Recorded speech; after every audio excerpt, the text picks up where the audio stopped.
सभी को नमस्कार। अभिषेक पंत जी, आप सभी का नमस्कार, आप सभी का धन्यवाद है इस सेशन में जुड़ने के लिए। आइए मेरे प्यारे बच्चों, आगे बढ़ते हैं और आज एचसीएफ को और आगे डिटेल में सीखने की कोशिश करते हैं। आइए मेरे प्यारे बच्चों, बिना इधर उधर की कोई बात किए सीधा पढ़ाई पर फोकस करते हैं। आइए सीधा सवाल पे। अब आते हैं बाबू टाइप 5 पे। टाइप 5 में क्या है? अनुपात दे रखा होगा।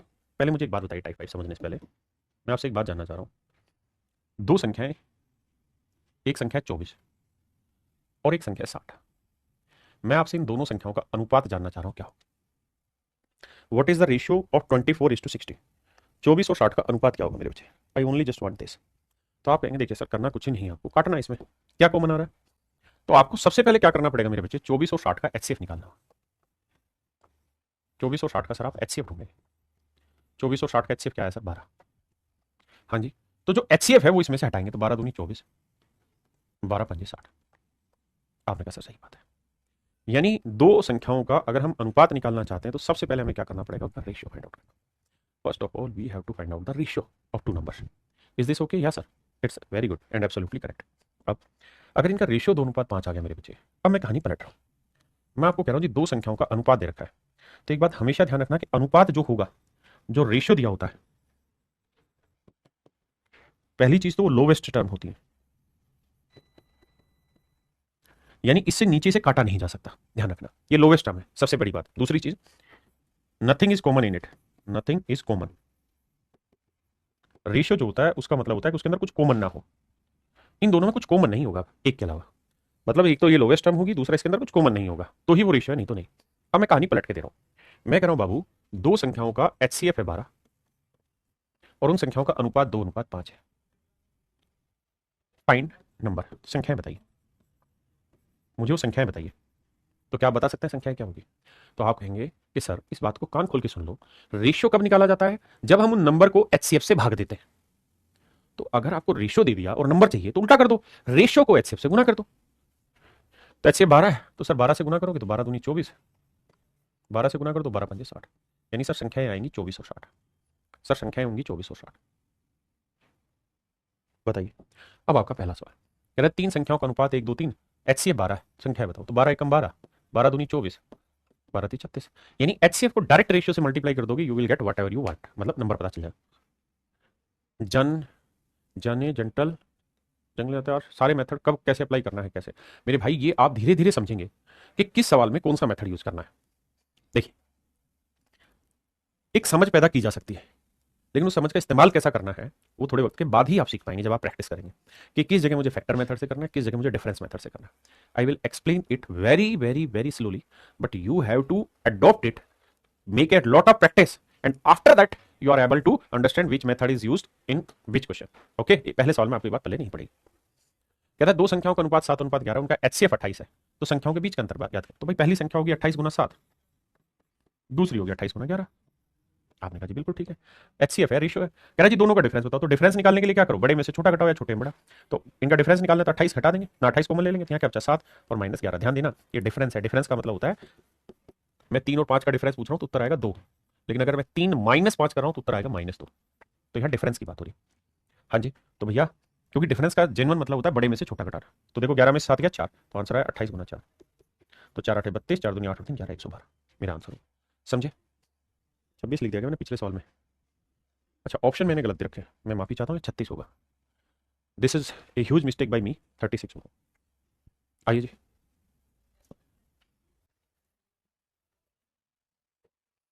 मेरे बच्चे एक बहुत ही बेहतरीन कॉन्सेप्ट सीखिएगा यहाँ से। दो संख्याएं हैं और मान लीजिए उनका एचसीएफ है एच और संख्याओं का अनुपात है ए अनुपात बी। क्या मुझे बता सकते हैं कि संख्याएं क्या होंगी? आप कहेंगे सर बच्चों वाली बात क्यों करें, गुना करो। एच ए होगी और एच बी। अब मैं आपसे जानना चाह रहा हूं कि इन दोनों को जोड़ें, इन दोनों का योग निकालें। तो H A plus H B, H common आएगा, ए प्लस बी, और एक बार इन दोनों का डिफरेंस निकालें। तो H A minus H B, H A minus B. मेरे प्यारे बच्चों, ये दो संख्याओं का अंतर है, ये दो संख्याओं का योग। बिल्कुल ठीक है। मैं अब आपसे ये जानना चाह रहा हूं मेरे बच्चे कि मुझे ये बताइए इन दोनों का एचसीएफ क्या है, यानी दो संख्याओं के अंतर और उनके योग का एचसीएफ क्या आ रहा है। मतलब इन दोनों में जो आपको साफ साफ दिखाई दे रहा है, सबसे बड़ा कॉमन नंबर क्या दिखाई दे रहा है?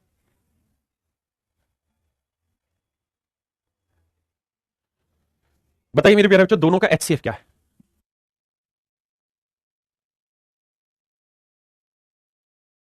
दोनों का मेरे प्यारे बच्चों एचसीएफ क्या बताइए? तो आप कहेंगे सर दोनों का एचसीएफ होगा एच, दोनों का एचसीएफ क्या होगा एच, क्योंकि यहां पे भी एच है, यहां पे भी एच है, एच मेरा बच्चे कॉमन आ गया। बिल्कुल ठीक है। तो यहां से एक नियम ये बना कि किन्हीं दो संख्याओं के योग और उनके डिफरेंस का जो एचसीएफ है वो वही है जो उन दो संख्याओं का एचसीएफ है। मैं इसे लैंग्वेज में बोलता हूं, आप फील करने की कोशिश करना कि दो संख्याओं के योग और उनके अंतर का जो एचसीएफ है वो वही है जो उन संख्याओं का HCF. The HCF of difference and sum of any two number is also the HCF of these two number. ये मैंने समझाने की कोशिश की, पता नहीं आप समझे कि नहीं मेरी बात। अब बाबू सवाल पे आते हैं।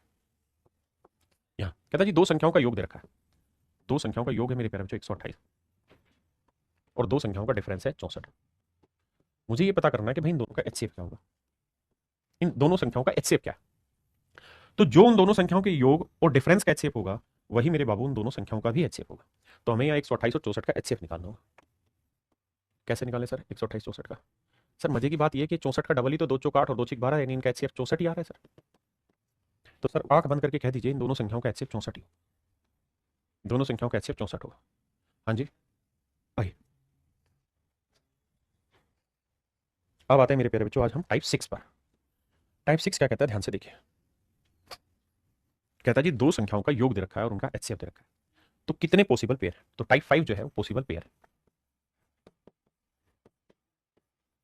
पॉसिबल पेयर है। कैसे करें जी देखिए। कह रहा जी दो संख्याओं का एचसीएफ दे रखा है, कितना है जी 33। मैं संख्याओं का अनुपात मान लेता हूं ए अनुपात बी, लेकिन दो बातें कान खोल के सुन लीजिए। ये दोनों नंबर लोवेस्ट टर्म में कुछ भी कॉमन नहीं आता, nothing is common, nothing is common. इस बात को रिपीट नहीं होना चाहिए ना मैं करूंगा कि भाई रेशियो जो होता है वो ऐसे नंबर होता है जिनमें कुछ कॉमन नहीं आता। अगर मैं कहूं संख्याएं बताओ तो आप कहेंगे एक संख्या 33 ए हो जाएगी, एचसीएफ को डायरेक्ट रेशियो से मल्टीप्लाई करेंगे, दूसरी संख्या 33 बी हो जाएगी। कह रहा जी इन दोनों का योग करना है, तो योग करेंगे तो 33 ए जमा 33 बी। कह रहा जी योग इन दोनों संख्याओं का 528। 33 पूरे से कॉमन लेके उड़ाता हूं तो ए जमा बी, भाई 16 × 48, 16 × 48 और 4 52, 16 बचा। 33 से कम 33, 33 से कम 33, 33 16 528, यानी ए प्लस बी का जोड़ 16। पहले इतनी बात समझो।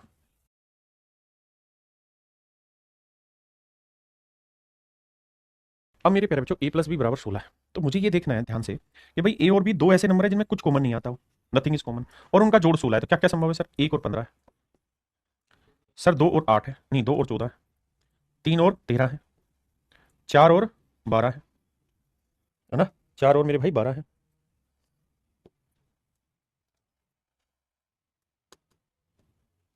और 16 कैसे बनाया जा सकता है? 4 12 5 और 11 है, 6 और 10 है, 7 और 9 और 9 और 7 16 है, 8 और 8, 15 1 और 1 और 15 अलग नहीं, एक ही बात है। अब मैं आपसे जानना चाह रहा हूं कि भाई 16 जोड़ ए प्लस बी का इन्हीं दो तरीकों से बनाया जा सकता है? आपने कहा सर हाँ, लेकिन लफड़ा क्या है कि मैं पहले ये बात क्लियर कर चुका हूं कि भाई ए और बी ऐसे नंबर है जिनमें कुछ भी कॉमन नहीं आता। तो अगर कुछ कॉमन नहीं आता है तो आपको कॉमन आना भी नहीं चाहिए। जैसे 2 और 14 इनमें कॉमन आता है 2, तो ये आंसर नहीं होगा। 4 और 12 दोनों में 4 कॉमन आ रहा है, ये मेरा आंसर नहीं हो सकता। 6 और 10 में मेरा 2 कॉमन आ रहा है, मेरा आंसर नहीं हो सकता। 8 और 8 में मेरा एक कॉमन ना 8 कॉमन आ रहा है, मेरा आंसर नहीं हो सकता। तो मतलब मेरे बाबू कहने का ये है कि ये मेरे आंसर नहीं हो सकते, ये मेरे आंसर नहीं हो सकते, ये मेरे आंसर नहीं हो सकते, ये मेरे आंसर नहीं हो सकते। तो I have how many options? 1 2 3 4। मेरे पास मेरे प्यारे बच्चों केवल 4 ही ऑप्शन बचे। कितने ऑप्शन बचे? 4 ही ऑप्शन बचे। तो ऑप्शन डी आपका करेक्ट आंसर। तो वो सवाल ने पूछा कि भाई कितने पेयर पॉसिबल है, तो आंसर होगा 4 पेयर पॉसिबल है सर। कितने पेयर पॉसिबल है? 4 पेयर पॉसिबल। क्लियर है मेरे प्यारे बच्चों? ठीक है जी।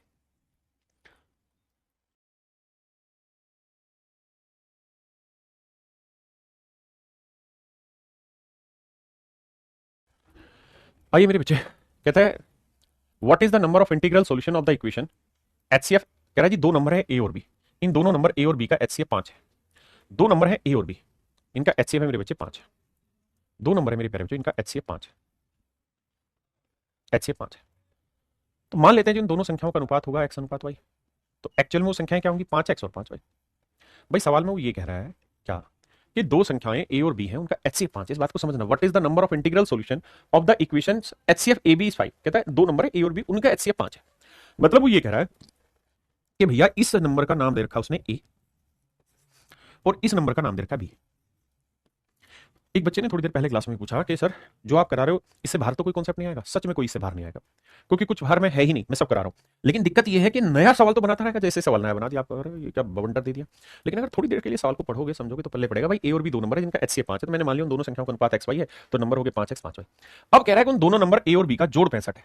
देखिए पिछले वाले सवाल में यही बात प्यार से लिखी थी कि भैया दो नंबर का HCF 33 है और उनका जोड़ 528 है। इस बार मजे लेके लिख दी उसी बात को। तो जब वो मजे लेने लग रहा है तो आपके मजे नहीं जाने चाहिए। तो आपको पता है कि 5x जमा 5y बराबर है 65। ऐसा सवाल में कह रहा है 5 पूरे में कॉमन ले लेंगे तो x प्लस वाई आएगा 13। अब हमें देखना है कि कितने जोड़े बनेंगे इसके, भाई कितने जोड़े इसके बनेंगे। आओ बाबू कि भाई कितने जोड़े बन सकते हैं इसके, कि दो अंकों का योग 13 हो तो कितने जोड़े संभव है इसके, बताइए।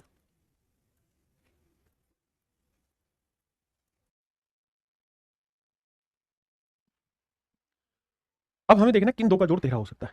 तो आप कहेंगे सर 1 और 12 का हो सकता है, 2 और 11 का हो सकता है, 3 और 10 का हो सकता है, बाकी मैं यहाँ लिख देता हूँ 4 और 9 का हो सकता है, 5 और 8 का हो सकता है, 6 और 7 का हो सकता है। बस ये पॉसिबल है, और तो कोई तरीका है ही नहीं संभव। तो 1 2 3 4 5 6 यानी 6 जोड़े संभव है। पहला ऑप्शन है कि एग्जैक्टली वन नहीं भाई, एक नहीं। क्या अनंत जोड़े बनेंगे? नहीं। क्या लेस देन 65, क्या 65 से कम जोड़े बनेंगे? बिल्कुल ठीक है, हाँ सर 6 जोड़े बने जो कि 65 से कम है, नन का मतलब भी नहीं है। तो मेरे प्यारे बच्चों यहाँ आपका ऑप्शन सी करेक्ट है। बात को समझा करो भाई, इसके 6 जोड़े बन रहे हैं तो कह रहा है कि क्या 1 बनेंगे, इनफाइनाइट बनेगा, 65 से कम बनेंगे, नन बनेंगे। तो मेरे बच्चे 65 से कम बनेंगे, वही मेरा सही उत्तर होगा। आइए, कहता है जी दो संख्याओं का प्रोडक्ट दे रखा है और HCF दे रखा है। तो मेरे प्यारे बच्चों दो संख्याओं का HCF 10 है, तो संख्याओं का अनुपात हम मान ले रहे हैं x अनुपात y। तो संख्याएं क्या होगी सर? 10x 10y। कह रहा जी इन दोनों का प्रोडक्ट करो, तो 10x गुना 10y बराबर 1500। काट पीट करोगे तो 2 जीरो से 2 जीरो कटा, कुल मिला के मतलब ये आया कि x इंटू वाई की वैल्यू मेरे प्यारे बच्चों आई 15। ध्यान ये रहे कि x और y रेशियो था। अगर x और y रेशियो था तो ऐसे दो नंबर लेने जिनमें कुछ कॉमन नहीं आता, तो एनी लोवेस्ट नंबर तो 1 15 हो सकता है, दूसरी जगह 3 5 हो सकता है, और तो कोई सेटिंग बैठेगी नहीं 15 में। 1 3 5 15 ये होंगे, नहीं दो ही जोड़े बने। तो मेरे प्यारे बच्चों मेरा आंसर आ 2। कह रहा है दो पूर्णांक p और q जहां p की वैल्यू भी 60 से ज्यादा और q की वैल्यू भी 60 से ज्यादा है, जिनका HCF 16 है। सवाल वही है, बस नजर घुमाने का खेल है। तो भाई एक बात समझो, दो नंबर है उनका HCF है 16, बिल्कुल ठीक है सर, HCF है 16, अनुपात मान लेते हैं x अनुपात y, तो संख्या होगी 16x 16। अब मजे ले रहा है आपसे और कह रहा है कि भाई इसका नाम रख लो p और इसका नाम रख लो सर q। इसका नाम q है और इसका नाम p। कह रहा जी p और q दोनों ही 60 से बड़े हैं और दोनों का प्रोडक्ट आपको दे रखा है, तो 16x गुना 16y 7168, दोनों का प्रोडक्ट दे रखा है।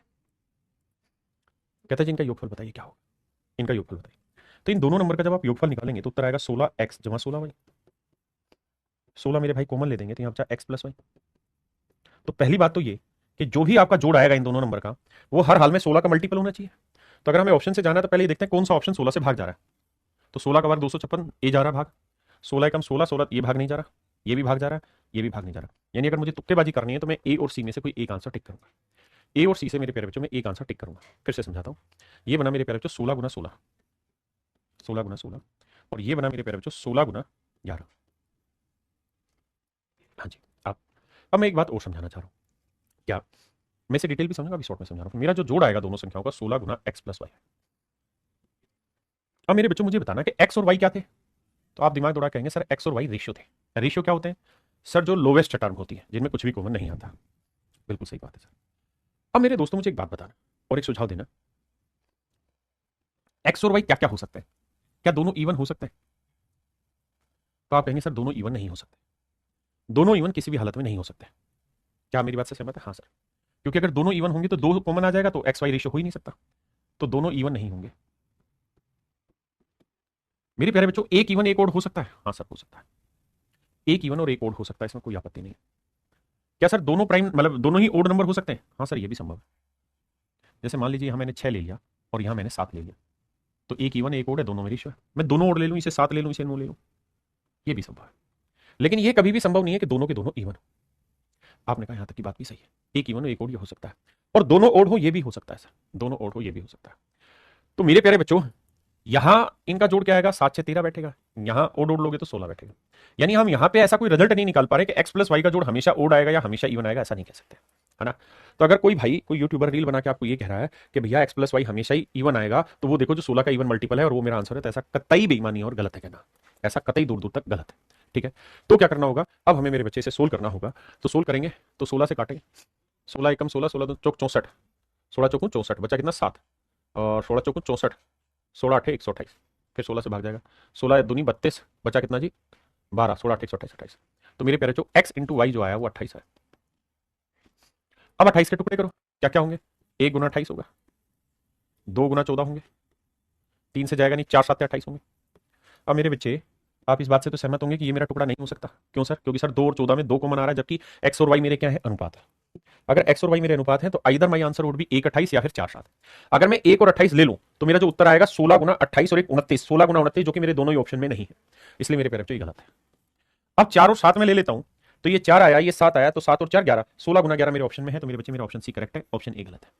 तो ऑप्शन सी यहां पे मेरे प्यारे बच्चों मेरा करेक्ट होगा। दूसरा, अगर वो सवाल में कहता नंबर बताओ, तो आप कहते हैं कि भाई एक्स की वैल्यू 4 है, तो ये नंबर होगा, पी की जो वैल्यू होगी 16 चौक 64 हो जाएगी, और वाई की वैल्यू क्या है, मतलब क्योंकि वाई की वैल्यू 7 है, तो 16 7 112, यानी एक नंबर 112 आएगा, एक नंबर 64 आएगा, और दोनों ही नंबर 60 से बड़े हैं, जो उसे चाहिए थे, जो मेरे प्यारे बच्चों से चाहिए थे वो हमने ला दिए। हाँ जी,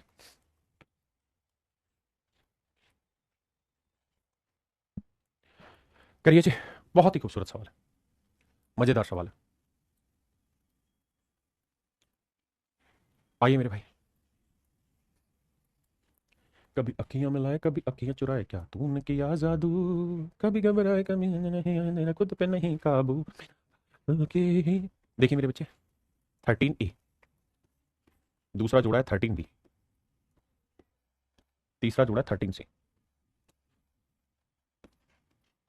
मेरे नन्हे मुन्ने प्यारे बच्चों, सवाल में ये कह रहा है कि तेरह जो है वो ABCR यहां कॉमन आ गई। इस पॉइंट को बड़े ध्यान से समझिए, सवाल बहुत खतरनाक है, बिल्लू भयंकर टाइप का क्वेश्चन। कहता 13A B C are 4 distinct numbers.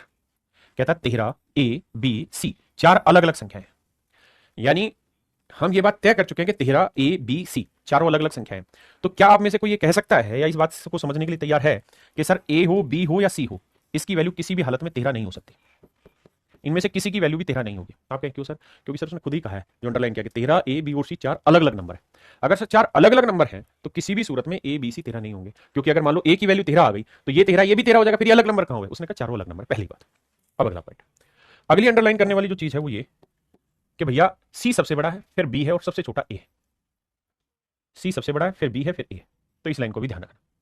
साथ में वो ये भी कह रहा है कि हर जोड़े का HCF 13 ही है, ये तय है कि हर जोड़े का HCF 13 है। कहता है इसका HCF भी 13, इसका HCF भी 13, इसका HCF भी 13, यानी 13 से बड़ी कोई कॉमन नहीं आ रही, यानी A की वैल्यू भी 13 का कोई मल्टीपल होगी, लेट्स से X, B भी 13 का मल्टीपल होगा, 13 Y होगा, और C भी 13 का मल्टीपल होगा, 13 Z, क्योंकि कह रहा है इनमें सभी में कॉमन जो सबसे बड़ी वैल्यू आ रही है वो 13 आ रही है, ये भी तय। अब सवाल में ये भी कह रहा है कि A B और C जो है, हर कोई A B and C are each less than 60। कहता है इसका मान, इसका मान और इसका मान 60 से छोटा है, A B और C का मान 60 से छोटा है। तो हमें समझना यह है, अगर A B और C तीनों का मान 60 से छोटा है तो A B C तीनों के तीनों 13 के मल्टीपल है, ये हमने समझा। हाँ जी सर, देखिए समझना डिटेल है, उसके बाद करना शॉर्ट में, बिल्कुल ठीक है। यानी 13 का मल्टीपल पढ़े तो 13 एकम 13 हो सकता है, 13 दूनी 26 हो सकता है, 13 39 हो सकता है, 13 चौको 52 हो सकता है, 13 पंजे 65 हो सकता है। यानी ABC की वैल्यू 60 से बड़ी नहीं हो सकती, तो मतलब 65 नहीं हो सकती। तो ABC की वैल्यू इनमें से कोई एक हो सकती है, मतलब इनमें से कोई भी हो सकती है। लेकिन आप कहेंगे 13 भी नहीं हो सकती सर किसी की भी वैल्यू, क्योंकि 13 हो गई तो 13 ऑलरेडी दे रखा था, और उसने कहा था 13 A B और C चार नंबर आपस में अलग अलग, मतलब इनमें से किसी का मान 13 नहीं हो सकता। तो बचा क्या फिर ऑप्शन 26 39 52। तो A B और C की वैल्यू 26 39 52 हो सकती है, उसने कहा C सबसे बड़ा मान है, तो हर हाल में इसका मान 52 होगा, इसका मान 39 होगा, और इसका मान मेरे बच्चे 26 होगा। बिल्कुल ठीक है, तो A की वैल्यू 26 है, C का मान 52। अब हमसे सवाल में कह रहा है कि A प्लस C बताओ, तो 26 और 52 को जोड़ेंगे तो 6 और 2 8 आएगा, 5 2 7 आएगा, तो A प्लस C का मान आया 78, और B का मान क्या है मेरे प्यारे बच्चों, तो B का मान है मेरे बाबू 39, तो 39 दूनी 78, तो मेरे प्यारे बच्चों मेरा राइट आंसर आएगा 2। मेरे नन्हे मुन्ने प्यारे बच्चों, मेरा सही जो उत्तर आएगा वो 2 है, मेरा राइट आंसर आएगा 2। कितने बच्चे हैं जो इस बात को समझ गए, बहुत टॉप लेवल का क्वेश्चन है। देखिए मैं जब मैथ्स स्पेशल पढ़ाता हूं तो मैथ्स स्पेशल का मतलब होता है कांस्टेबल से लेके इंस्पेक्टर लेवल तक की बात करता हूं मैं, सी सेट आपको समझाता हूं, कांस्टेबल समझाता हूं, सीपीओ में सब इंस्पेक्टर समझाता हूं, सीजन में इंस्पेक्टर समझा रहा हूं, ऑफिसर ग्रेड तक के भी सवाल ले रहा हूं, रेलवे के सवाल ले रहा हूं, एमटीएस के सवाल, सारे सवाल ले रहा हूं, लेकिन सवाल सारे अच्छे अच्छे क्वालिटी के। देखिए फिर से समझाता हूँ, मेन मुद्दे पे आते हैं। 13 एबीसी 4 अलग अलग संख्याएं हैं, हर नंबर का एचसीएफ 13 ही है, इसका भी 13 है, इसका भी 13 है, इसका भी 13 है ना। एबीसी अलग अलग है, 13 नहीं हो सकते, और इनका मान 60 से छोटा है, तो इसकी वैल्यू हमसे पूछ रहा है।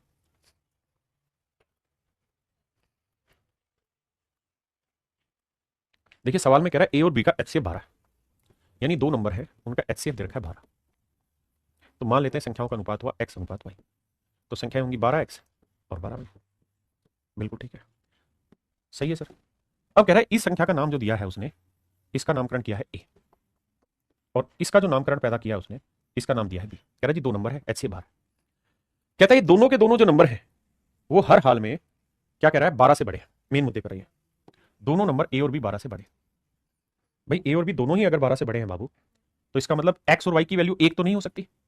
मेरी बात समझ रहे हैं ना, क्योंकि अगर मैं एक्स की वैल्यू एक ले लूंगा तो 12 एकम 12 आ जाएगा, जबकि सवाल में कह रहा है इसका उत्तर 12 से बड़ा है और इसका भी 12 से बड़ा है। तो हमें वो दो नंबर देखने जिनमें एचसीएफ 12 आए और दोनों 12 से बड़े हो। तो यहाँ 12 है, यहाँ 12 है, तो ये दोनों तो आंसर नहीं होंगे, क्योंकि दोनों संख्याएं 12 से बड़ी चाहिए। अब 24 और 36 हो सकती है, या 36 24 हो सकती है। अब सवाल में ये कहा कि ए सबसे बड़ी है फिर बी है, तो भैया यहाँ तो ए छोटा हो गया, बी बड़ा हो गया, तो ये नहीं होगा। ये 36 24 ठीक है, क्योंकि इनका एचसीएफ 12 आ रहा है, ये बड़ा है इससे, और दोनों ही संख्याएं 12 से बड़ी है। तो मेरे प्यारे बच्चों ऑप्शन डी मेरा यहाँ पे करेक्ट आंसर। अब मेरे प्यारे बच्चों हम पढ़ने जा रहे हैं टाइप 7, जहां सवाल में ये कहेगा कि भाई एचसीएफ जो है वो रिमाइंडर के साथ है, यानी ऐसा कहेगा कि भाई वो बड़े से बड़ा नंबर निकालिए जो इसको भाग दे तो इतना रिमाइंडर आए। इस टाइप के क्वेश्चन अब हम डिस्कस करने जा रहे हैं।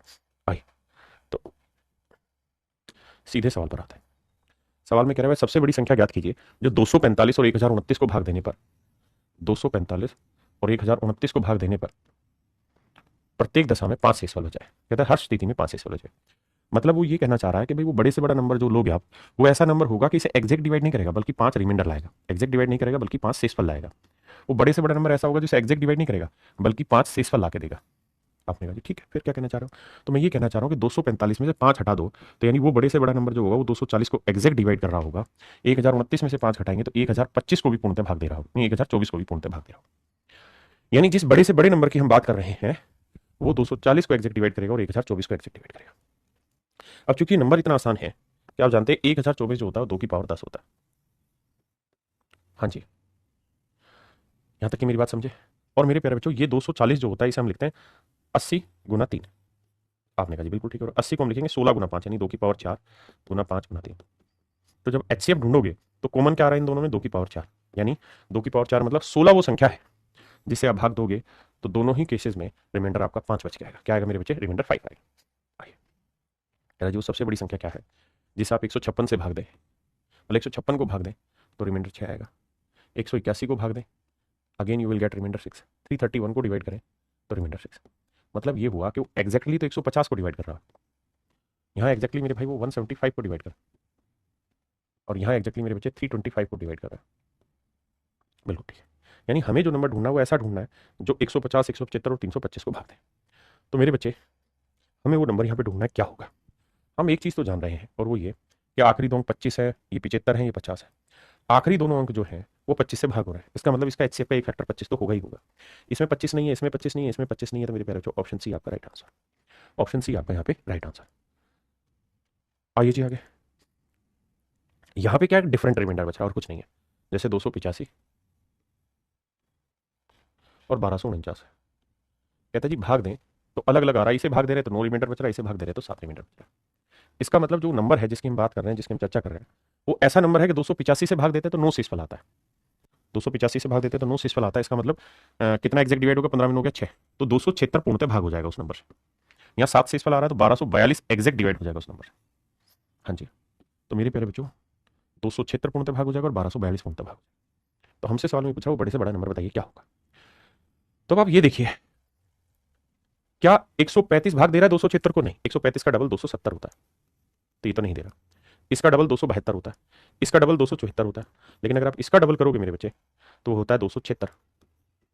यानी ऑप्शन डी जो है, यानी 138 जो है वो 276 को भाग दे रहा है। अब 4 ऑप्शन थे, पहले 3 ऑप्शन 276 को भाग ही नहीं दे रहे, चौथा दे रहा है। इसे चेक करने की जरूरत नहीं, क्योंकि 4 में से एक छाटना है बाबू, कहां परेशान हो रहा है। आइए, कह रहा है जो सबसे बड़ी संख्या ज्ञात कीजिए जो 626 3127 और 15628 इसको भाग करें तो रिमाइंडर 1 2 3 बचे। 1 2 3 बचे, बिल्कुल ठीक है। अब क्या करेंगे, तो इसका मतलब 625 एग्जैक्ट डिवाइड हो रहा है, बहुत सुंदर सर। इसका मतलब 3125 एग्जैक्ट डिवाइड हो रहा है, अति सुंदर सर। और इसका मतलब 15625 एग्जैक्ट डिवाइड हो रहा है, अति सुंदर। अब मेरे प्यारे बच्चों यहाँ ध्यान देने वाली बात यह है कि 625 होता है 5 की पावर 4, 3125 होता है 5 की पावर 5। देखिए धीरे धीरे याद भी होते हैं डाटा इसी तरीके से, और ये होता है मेरे बच्चे 15625 5 की पावर 6। आप जानते हैं सबसे छोटी पावर क्या है 5 की पावर 4 यानी 625। तो मेरे प्यारे बच्चों इनका जो एचसीएफ आएगा वो 625 आएगा। मतलब 625 वो सबसे बड़ा नंबर है जिसे आप 626 को भाग देंगे तो 1 बचेगा, इसे 2 इसे भाग देंगे तो 3 मीटर बचेगा। क्लियर है मेरा कॉन्सेप्ट? अब आते हैं इससे आगे। मेरे बाबू अगर सवाल में ऐसा हो कि भैया रिमाइंडर दे ही ना रखा हो, जैसे पहले सवाल में बताया कि भाई 5 रिमाइंडर बच रहा, अगले में 9 या 6 रिमाइंडर बच रहा, उससे अगले दोनों सवालों में अलग अलग बच रहा था, लेकिन अगर सवाल में आपको ये दे ही ना कि रिमाइंडर क्या है तो कैसे करें वो बताते हैं। अब समझिए, कह रहा है दो संख्याएं 121 व 199 को किसी द्विअंकी संख्या से भाग देने पर प्रत्येक स्थिति में समान शेषफल आता है। मेरे प्यारे बच्चों मैं आपसे एक कॉन्सेप्ट जानना चाह रहा हूं, और वो ये, मैं आपको ये कहूं कि कोई नंबर है 24 और कोई नंबर है 31, आप मुझे वो बड़े से बड़ा नंबर बताइए, ध्यान दीजिएगा मेरी शब्दों पे बात पे, वो बड़े से बड़ा नंबर बताइए जो 24 को भाग दें तो भी सेम रिमाइंडर लाए, 31 को भाग दें तो भी सेम रिमाइंडर लाए, बड़े से बड़ा नंबर छाट के बताइए। तो बड़े से बड़ा नंबर जो होता है ना बाबू, वो कुछ और नहीं होता, वो हर हाल में मेरे प्यारे बच्चों इनका डिफरेंस ही होता है। इनका डिफरेंस कितना आ रहा है? 7। तो जो इनका डिफरेंस है वही वो सबसे बड़ा नंबर होता है जिसे आप इसे भाग देंगे, जैसे 7 आया डिफरेंस, 7 से भाग देंगे, 7 की 21 रिमाइंडर आया थी, 7 चौक 28 रिमाइंडर आया थी, शेष बताया थी। हाँ जी, जैसे मैं और एग्जाम्पल लेता हूँ, मैं कहूँ 39 और 50, भाई वो बड़े से बड़ा नंबर बताइए जो 39 और 50 को भाग दे तो सेम रिमाइंडर ला के देगा। तो आपका एक ही जवाब होना चाहिए सर, दोनों का डिफरेंस ले लो। 39 और 50 का डिफरेंस क्या होगा? तो सर डिफरेंस होगा 11। अच्छा 11 भी आंसर होगा, और अगर 11 का कोई फैक्टर है तो वो भी आंसर होंगे। जैसे 11 थी 33 भाग दोगे 6 बचा, 11 चौक 44 भाग दोगे 6 बचा। हाँ जी मेरे प्यारे बच्चों, मैं और एग्जांपल लेता हूँ आपके सामने, मैं कहूँ कि 40 और 50 वो बड़े से बड़ा नंबर बताइए जो दोनों को भाग दे तो सेम रिमाइंडर लाए। तो दोनों का डिफरेंस है, दोनों का डिफरेंस क्या आ रहा है सर? 10। 10 से भाग दोगे 10 चौक 40 शेषफल 0, 10 5 50 शेषफल 0। यानी मेरे बच्चे 10 से जब आप भाग दे रहे हैं, यानी जो इनका डिफरेंस उससे भाग दे रहे हैं, तो दोनों ही स्थितियों में शेषफल शून्य आ रहा है। हाँ जी, ऐसा 10 पे भी आएगा और 10 के किसी फैक्टर से भी भाग दोगे, जैसे 10 का फैक्टर होता है 5, 5 से भाग दोगे तो भी रिमाइंडर सेम आएगा। 10 का फैक्टर 2 भी होता है, 2 से भाग दोगे तब भी रिमाइंडर सेम आएगा। तो यही ये सवाल का कॉन्सेप्ट है। सवाल में कह रहा है 121 और 199 को किस दो अंकीय संख्या से भाग देने पर प्रत्येक स्थिति में समान शेषफल आता है? तो ऐसी कितनी द्विअंकीय संख्या संभव है? तो आपको बताना है कितने नंबर पॉसिबल है। तो आप कहोगे देखो सर, सबसे पहली चीज तो ये बताओ कि सेम रिमाइंडर लाना है तो इसके लिए जरूरी इन दोनों नंबर का डिफरेंस है। बिल्कुल ठीक है, दोनों का डिफरेंस क्या है? 9 में 1 गया 8, ठीक है जी, और 9 में 2 गया 7, 78। यानी 78 से भाग दोगे तब भी सेम रिमाइंडर आएगा, और 78 के किसी फैक्टर से डिवाइड करोगे तब भी सेम रिमाइंडर आएगा। 78 के फैक्टर होते हैं 1 गुना 78, 2 गुना 39, 26 थी 78, और किसी से भाग जा रहा भाई? और तो किसी से भाग जाएगा नहीं, नहीं 6 से जाएगा, 13 6 78। बताना भाई और किसी से भाग जा रहा है क्या?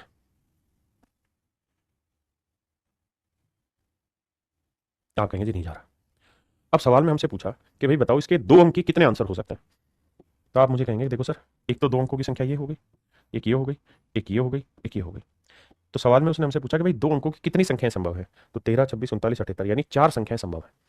तो दो अंकों की कितनी संख्याएं पॉसिबल है? 4 संख्याएं पॉसिबल है, यानी 4 मेरे आंसर होंगे। कह रहा जी 11 284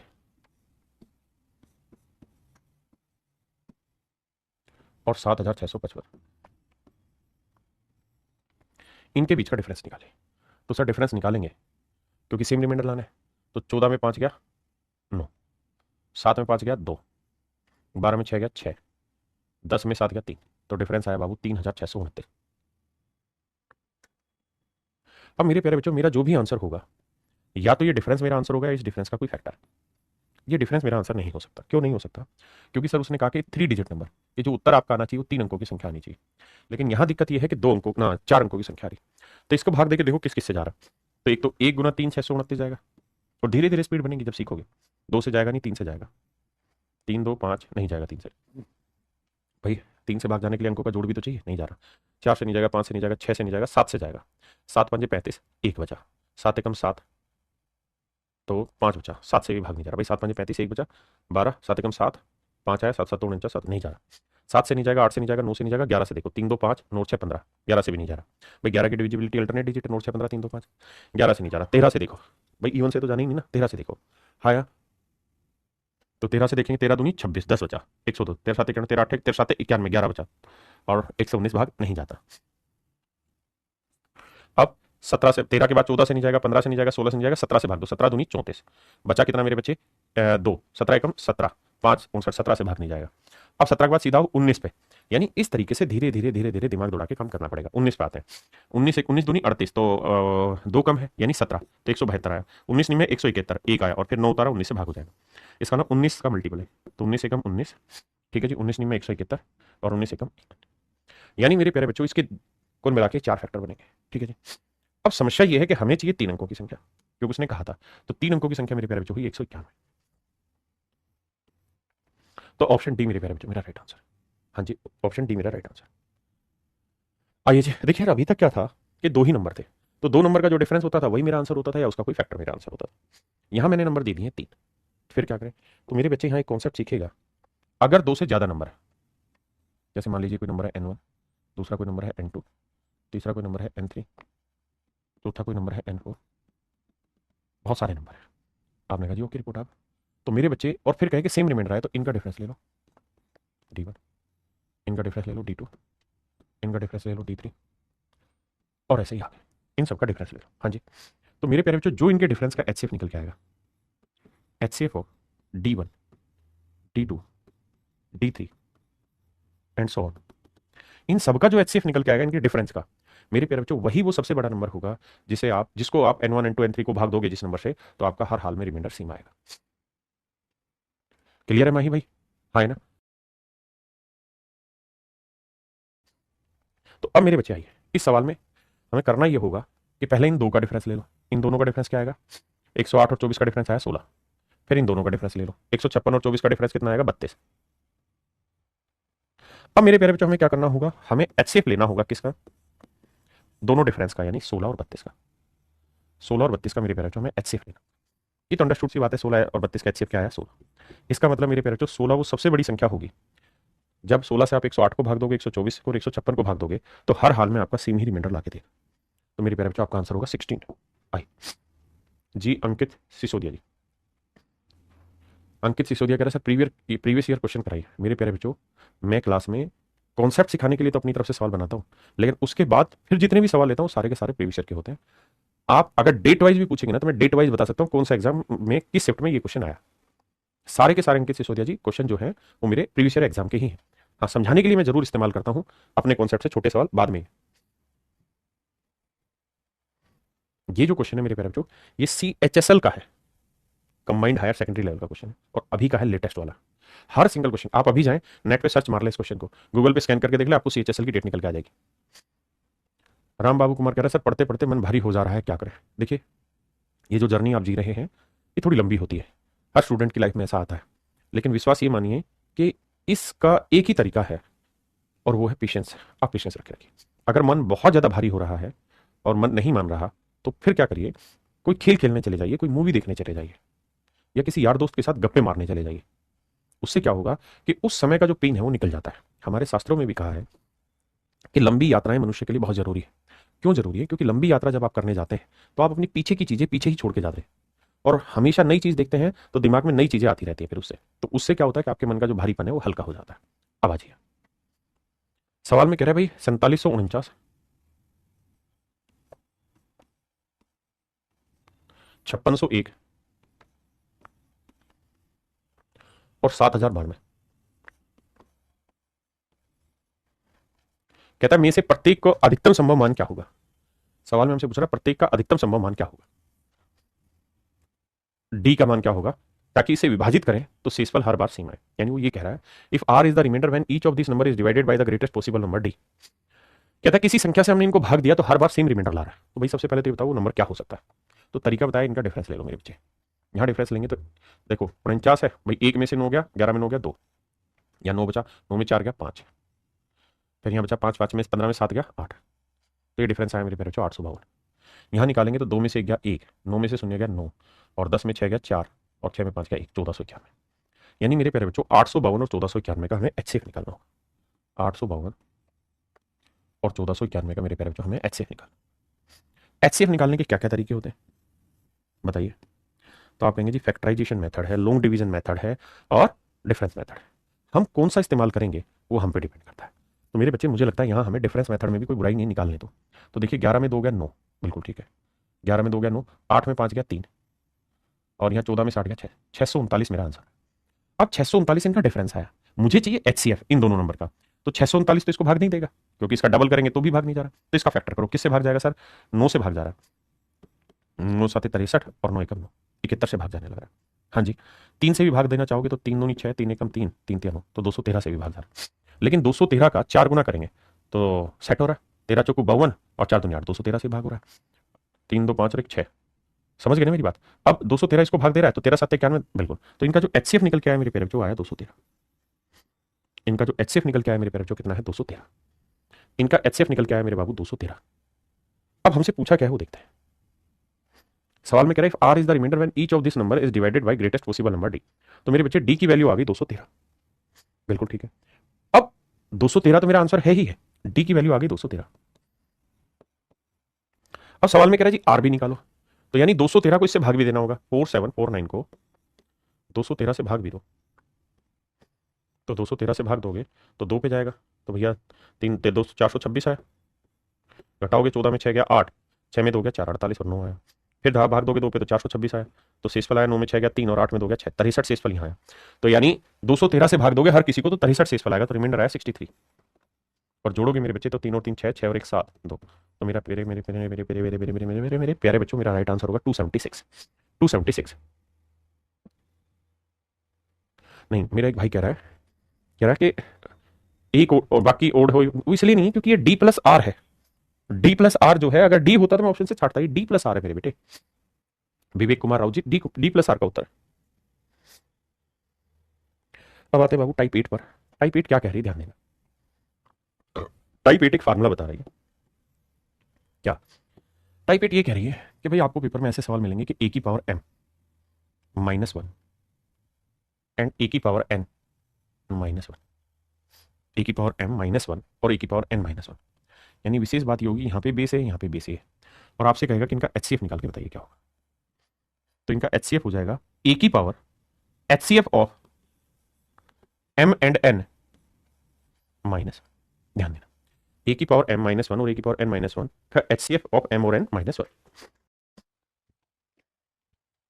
ऐसे ही मेरे बच्चों एक चीज और, अगर ए की पावर m +1 है और ए की पावर n +1 है, यानी दोनों जगह प्लस का निशान है, पीछे जो निशान था मेरे बच्चों माइनस का था, यहाँ था प्लस का, तो इसका एचसीएफ हो जाएगा क्या, ए की power HCF of m and n +1।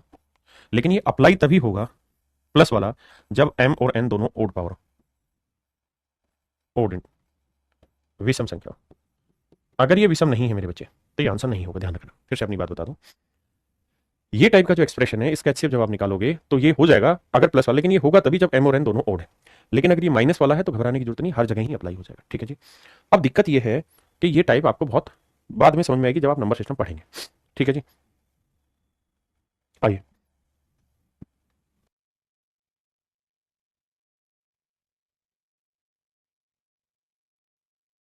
देखिए मेरे बच्चे, आइए आपका इंतजार है। देखिए यार एक कहानी है, क्या कहानी है समझाता हूँ। एक कहानी ये भी है, ये बेसिकली नियम बने कहाँ से वो समझाता हूँ। बेसिकली नंबर सिस्टम में आपने पढ़े हैं कि नहीं पढ़े वो ध्यान देना।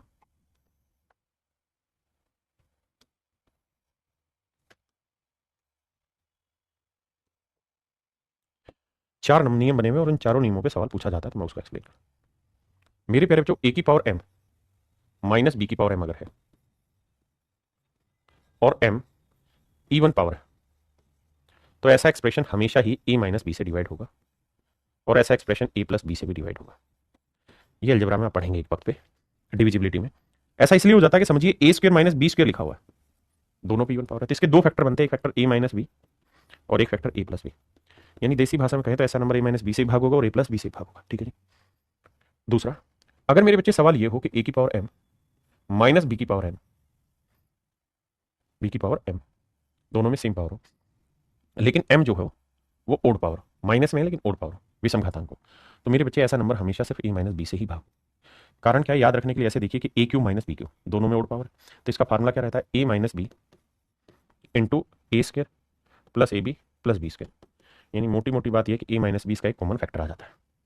ऐसे ही मेरे बच्चे एक तीसरा होता है a की पावर m प्लस b की पावर m, और यहां m ओड घातांक है, m जो है वो ओड नंबर है, विषम संख्या है। तो मेरे बच्चे ये a प्लस बी से भाग होगा हमेशा।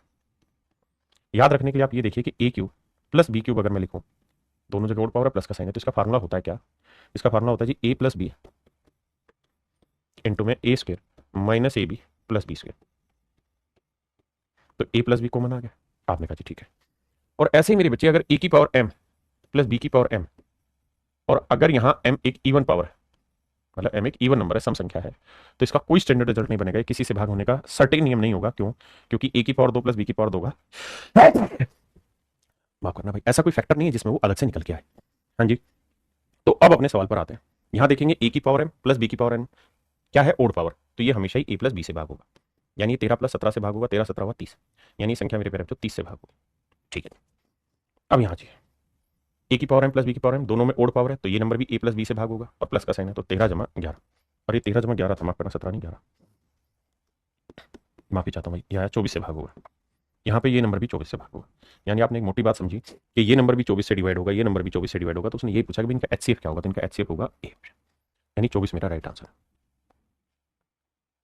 क्लियर है मेरे भाई राम बाबू कुमार जी?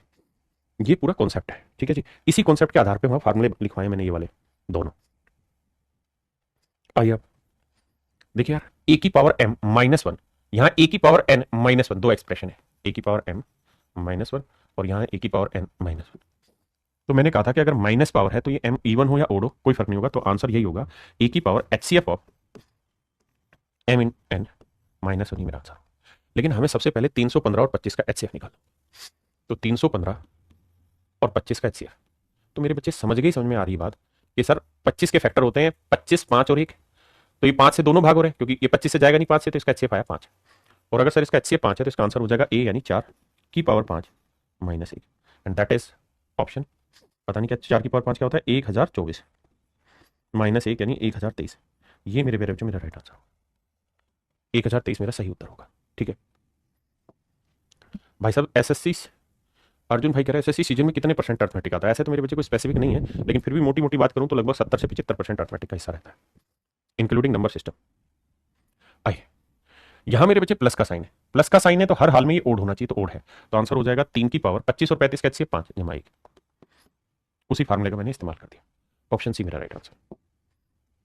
यहां मेरे बच्चे माइनस का साइन है तो इवन ओड कुछ भी कोई फर्क नहीं पड़ता, तो 3 की पावर 50 और 120 का एचसीएफ क्या है सर, 10 ही आया बस, माइनस 1, ऑप्शन सी मेरा राइट आंसर।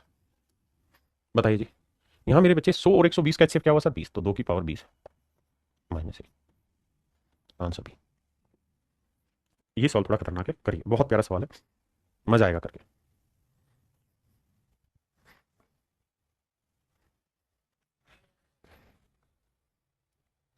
देखिए मेरे बच्चे, थोड़ा अच्छा सवाल है। मैं क्या कह रहा हूं, मैं ये कह रहा हूं कि भाई 3 की पावर 333 को मैं m मान रहा हूं, ध्यान देना, इसको मेरे प्यारे बच्चों में m मान रहा हूं, और 3 की पावर 334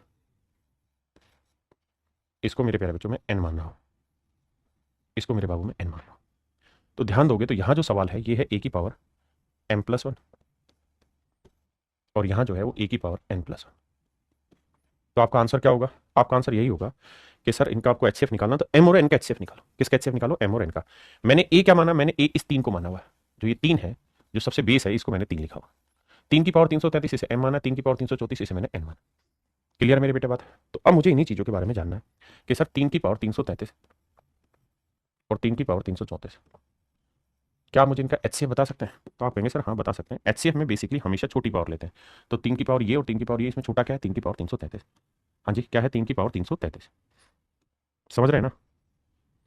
तो 3 की पावर 333 छोटी वैल्यू है, 3 की पावर 333 मेरे प्यारे बच्चों छोटी वैल्यू है, तो यही इन दोनों का एचसीएफ होगा। तो इसका आंसर जो होगा वो ए यानी 3 की पावर 333 प्लस 1, ये मेरे प्यारे बच्चों मेरा राइट आंसर होगा। बहुत सारे बच्चों को समझ में आया होगा, बहुतों को नहीं आया होगा due to lack of number system knowledge, धीरे धीरे पल्ले पड़ जाएगा। अभी जितनी समझ में आ सके कोशिश करिए। अब अभी तक जितने भी आपने सवाल देखे उनमें सब में यहाँ क्या था, एक था। यहाँ एक है नहीं, तो एक बनाओ। कैसे सर? 9 को लिख सकते हैं 3 की पावर 2, तो 3 की पावर 2 यहाँ पे भी, 3 की पावर 2 यहाँ पे भी, तो ये आएगा 3 की पावर 2 कॉमन ले लेंगे तो ये बचेगा 3 की पावर 27 -1। ऐसे इसे भी 3 की पावर 2 लिखोगे और कॉमन ले लोगे तो ये आएगा 3 की पावर 2 कॉमन लेने के बाद 3 की पावर 36 -1। मेरे प्यारे बच्चों, इसका एचसीएफ निकालते हैं।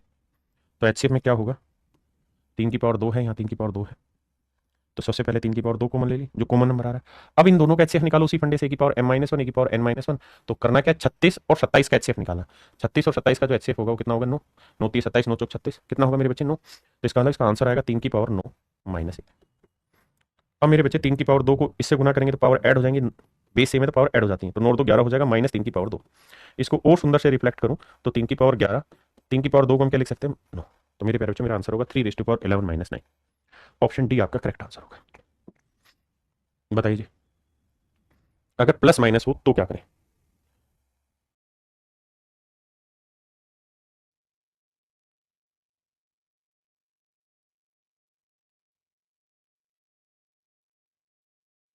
अब आप मुझे एक चीज कहेंगे इस सवाल में कि सर ये रिजल्ट तो आप लिखवाए नहीं है भाई, आपने प्लस प्लस के लिखवाए, माइनस माइनस के लिखवाए, लेकिन ये वाला रिजल्ट तो नहीं लिखवाया। तो मेरे प्यारे बच्चों, ऐसे सवाल भी आ सकते हैं जहां कोई स्टैंडर्ड रिजल्ट ही ना फॉलो हो रहा हो, तो वहां एक ही चीज फॉलो होगी, आपकी समझ, उसको विकसित करना। कैसे कि सर यहां हमें एक ही काम करना चाहिए, वो ये कि भाई ये बताओ कि 3 की पावर 2002, सर आप और हम मिलकर ये बात तो सीख ही चुके हैं कि किसी भी ओड नंबर की पावर आप कछुए कर लीजिए, यानी ओड नंबर की आप जो मर्जी पावर रख लीजिए, जो आपका आंसर आएगा इट इज ऑलवेज ओड। ये हर हाल में विषम ही आएगा। बिल्कुल ठीक है। तो 3 की पावर 2002 मेरे प्यारे बच्चों क्या हुआ, ओड नंबर हुआ। और यहाँ एक, ये ओड नंबर है, ये भी ओड, और ओड में ओड जोड़ते हैं तो रिजल्ट क्या है, इवन। तो ये मेरे प्यारे बच्चों परिणाम आया इवन। आपने कहा ठीक है। ऐसे ही मेरे बाबू, यहाँ ये 3 की पावर 2002, ये क्या है मेरे बच्चे, ओड, और ये 1 क्या है, ओड। तो ओड में ओड जोड़ो या ओड में ओड घटाओ, रिजल्ट क्या आएगा, इवन। तो इसका मतलब ये हुआ बाबू कि इसे सोल्व करेंगे तो भी इवन परिणाम आएगा और इसे सोल्व करेंगे तो भी इवन परिणाम आएगा, और अगर दोनों इवन है तो इनका एचसीएफ हर हाल में एक इवन नंबर ही होगा, ये हमें समझना होगा। आप कहे ठीक है सर, तो इवन है ये, क्या ये इवन है, क्या ये इवन है, नहीं। तो मेरे बच्चे ऑप्शन डी ही आपका केवल करेक्ट आंसर होगा। क्या आप सहमत है या नहीं है? देखिए अगर बात वैसे नहीं बन रही, स्टैंडर्ड फॉर्मेट पे क्वेश्चन नहीं आ रहा, तो क्या करें, जान दे दें, नहीं, फिर वहां लॉजिक लगाइए और लॉजिक के आधार पर सवाल करिए।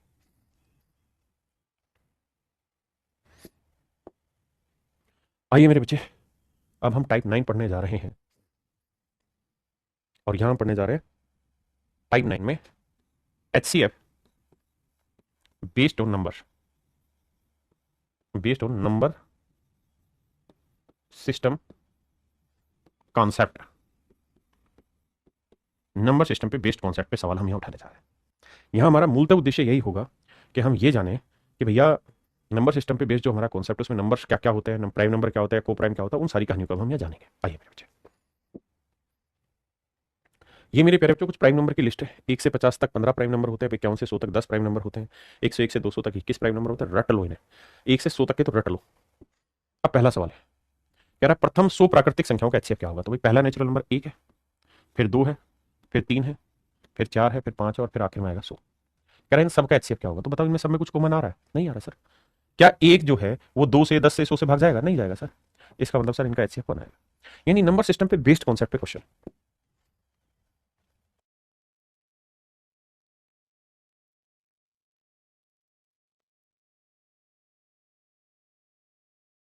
आइए बाबू, कह रहा भाई पी की जो वैल्यू है वो है a into m into r, q की जो वैल्यू है वो b into m into 2 into are.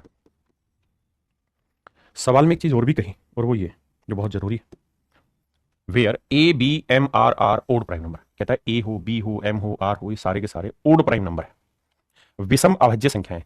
A B M और आर सारे के सारे क्या है मेरे बच्चे, ओड प्राइम नंबर। तो हमें समझ में आना चाहिए कि दो ही इकलौता प्राइम नंबर ऐसा है जो इवन है, इसके अलावा बाकी सारे क्या है मेरे बाबू, ओड प्राइम नंबर है। तो एक बात बताओ, हमें इनका एचसीएफ निकालना है। तो एचसीएफ देखेंगे तो एम दोनों में कॉमन आ रहा है, आर दोनों में कॉमन आ रहा है, बिल्कुल ठीक है। अगर ये प्राइम नंबर है, ये प्राइम नंबर है, और ये भी प्राइम नंबर है, तो इनमें कुछ कॉमन आएगा, नहीं आएगा सर। तो इसका मतलब इसका एचसीएफ क्या रह जाएगा मेरे बच्चे, केवल एम आर। Option C.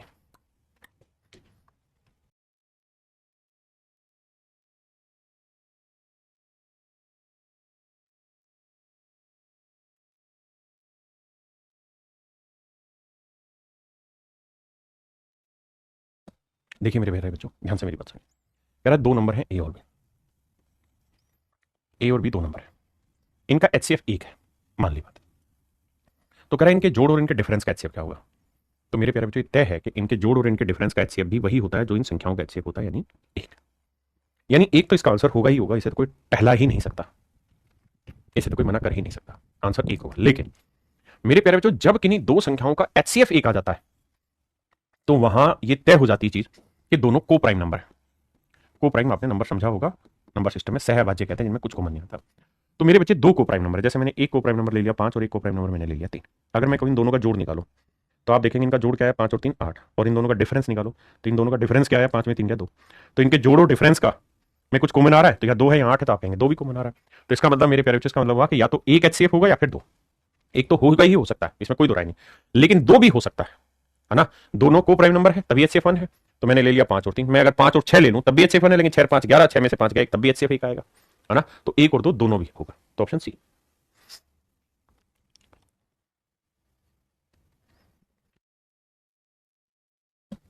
मेरे बच्चे देखिए ध्यान से, कह रहा है कि दो नंबर है ए और बी, इनका एचसीएफ 1 है, मतलब ये कि इन दोनों में कुछ भी कॉमन नहीं है, को प्राइम नंबर। ऐसे ही कह रहा है कि भाई ए और सी इन दोनों का एचसीएफ भी 1 है, मतलब ये दोनों भी को प्राइम नंबर है। तो मेरे बाबू अगर ए और बी में कुछ कॉमन नहीं है, ए और सी में कुछ कॉमन नहीं है, तो इसका मतलब ये हुआ कि ए, यहां तक कि मेरी बात समझी कि नहीं समझी।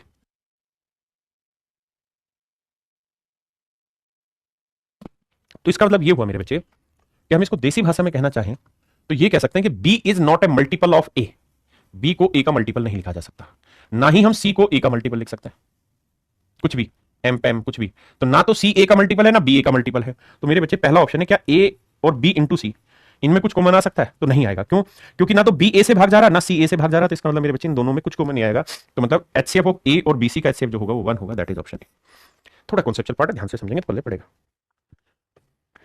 अब अगली बात कहिए मेरे बच्चे, को प्राइम नंबर वो नंबर होते हैं इसमें कुछ कॉमन नहीं आता। तो अगर दो नंबर है ए और बी और को प्राइम है तो हर हाल में ध्यान रखना इनका एचसीएफ हमेशा 1 आएगा।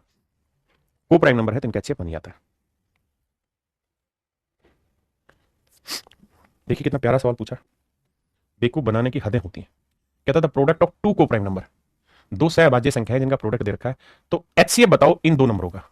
दो परस्पर सहभाज्य संख्याओं का गुणनफल दे रखा है, उनका एचसीएफ बताना है उनका। तो मेरे बच्चे इसमें कुछ सोचना है क्या? नहीं सर, ये तो तय है कि दो को प्राइम नंबर का एचसीएफ हमेशा ही 1 रहता है। उसने प्रोडक्ट दे रखा हो ना दे रखा हो वट एवर, फर्क क्या पड़ा उससे।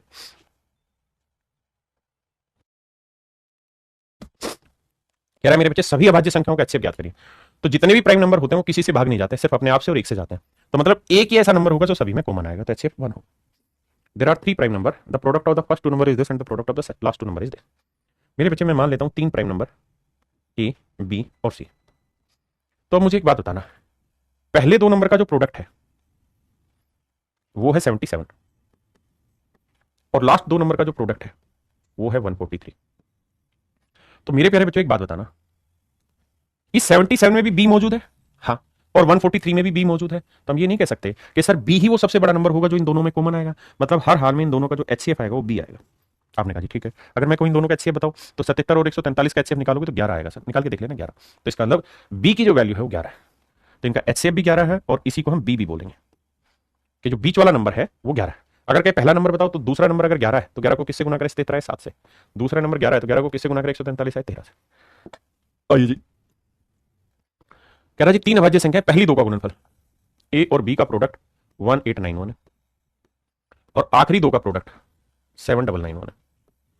तो मेरे बाबू आप इस पॉइंट को समझिए कि बी यहां पे भी मौजूद है और बी यहां पे भी मौजूद है, बी दोनों ही जगह पे शामिल है। अगर मेरे बच्चे बी दोनों ही जगह पे शामिल है तो इस बात का अर्थ ये हुआ कि दोनों का एचसीएफ जो होगा वो बी होगा, दोनों का एचसीएफ बी होगा। आपने कहा जी हाँ। अब एचसीएफ निकालो, 1891 और 7991, तो 1891 और 7991 कैसे निकालें सर? फैक्टर करें, डिफरेंस मेथड, लॉन्ग डिवीजन। मुझे लगता है डिफरेंस लेना आसान है क्योंकि 91 से मुझे कुछ फील हो रहा था, 1 में गया 0, 9 में 9 गया 0, 9 में 8 गया 1 और 7 में गया 6, यानी इनका डिफरेंस आया 6100। तो मेरे प्यारे बच्चों या तो डिफरेंस 6100 है तो या तो 6100 इसका फैक्टर होगा ना, मैं गलत कर रहा हूं, या तो 6100 इसका एचसीएफ होगा या इसका कोई फैक्टर होगा। अब 6100 के फैक्टर में 61 गुना 100, और आप जानते हैं 61 प्राइम नंबर है। आपने कहा हाँ, और ये भी हमने डिसाइड किया 2 सेकंड पहले कि इसका एचसीएफ बी होगा, और बी क्या है? Prime number. क्यों? क्योंकि उसने सवाल ने खुद ही कहा कि भाई तीनों के तीनों प्राइम नंबर है, 3 अभाज्य संख्या है। तो जो एचसीएफ होगा प्राइम नंबर 100 में ना 61 इंटू 100 करेंगे तो 100 के जो भी टुकड़े करेंगे वो इस नंबर को कभी भाग नहीं देंगे और नंबर को। अरे हाँ है ना, ना 2 भाग देगा, ना 5 भाग देगा, ना 50 भाग देगा, ना 25 भाग देगा, ना 4 भाग देगा। तो इसका मतलब इसका HCF आया 61। तो बी की वैल्यू 61 है। अब कह रहा जी सबसे बड़ा नंबर बताओ। तो बी की वैल्यू मेरे बच्चे 61 है, गुना सी यानी सबसे बड़ा number C third number, product है 7991। देखिए जी, काटेंगे तो 61 से काटेंगे, 61 एकम 61, बचा कितना जी, 9 में 1 गया 8 और 7 में 6 गया 18, फिर उतारा 9, फिर 6 3 18, तो यह आया 183, बचा कितना जी 6, फिर उतारा 1, 61 एकम 61। तो मतलब जो बड़ी संख्या सी है उसकी वैल्यू मेरे पेरे 131 है। Option C is my dear student is your right answer. Option C आपका करेक्ट आंसर। चलिए मेरे प्यारे बच्चों, आज के लिए इतना ही रखते हैं। आप सभी को बहुत बहुत धन्यवाद, नमस्कार, have a nice day, thank you मेरे बच्चे।